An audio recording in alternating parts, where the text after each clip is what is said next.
अज़ीज़ तलबा अस्सलाम वालेकुम। मैं Syed Mohammad Idris from Unique High School Tapwapur जगह। प्यारे बच्चों, हम हमारी रोज़मर्रा ज़िंदगी में देखते हैं कि बहुत सारे लोग ऐनक का इस्तेमाल करते हैं। आप जानते हैं ऐनक यानी कि।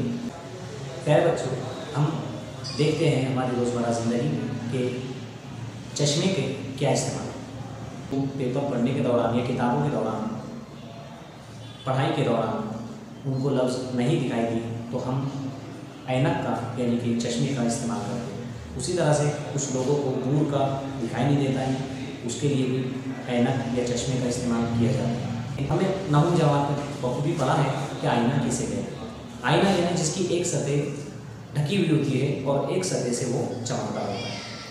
उसी तरह से हम अदसे की अगर मिसाल दें या हम आईना देखें तो आईने से मिलता जुलता एक दूसरा हिस्सा होता है जिसे हम अदसा कहते हैं।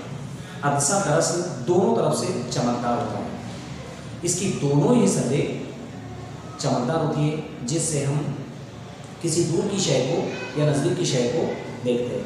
हमने खुर्दबीन में देखा है, हमने हमारे दादा दादी या ज़ईफ़ लोगों के चश्मों में देखा है। उसी तरह से हमने हमारी लैब में मौजूद सादा खुर्दबीन या मुरक्कब खुर्दबीन में अदसे का इस्तेमाल किया हो। तो आइए आज हम सबक में अदसे और उनके इस्तेमाल यहाँ पर हम अदसे के मुताबिक मालूमात हासिल करेंगे। अदसे दरअसल पूरा विषय से बने हुए शफाफ सतह होती है। ये दोनों तरफ से चमकदार होते हैं। इसमें हम किसी भी चीज़ को आर पार देख सकते हैं। अदसे कुर्रवी अदसे दो तरह के होते हैं, एक मकर अदसा और एक मुहद्दिब अदसा। मकर अदसा जो दरमियान में चपटा होता है और इहाते पे या किनारों पर मोटा होता है। उसी तरह से मुहद्दिब अदसा यानी दरमियान में मोटा और किनारों पर पतला होता है। इन दोनों अदसों में थोड़ा बहुत फर्क पाया जाता है।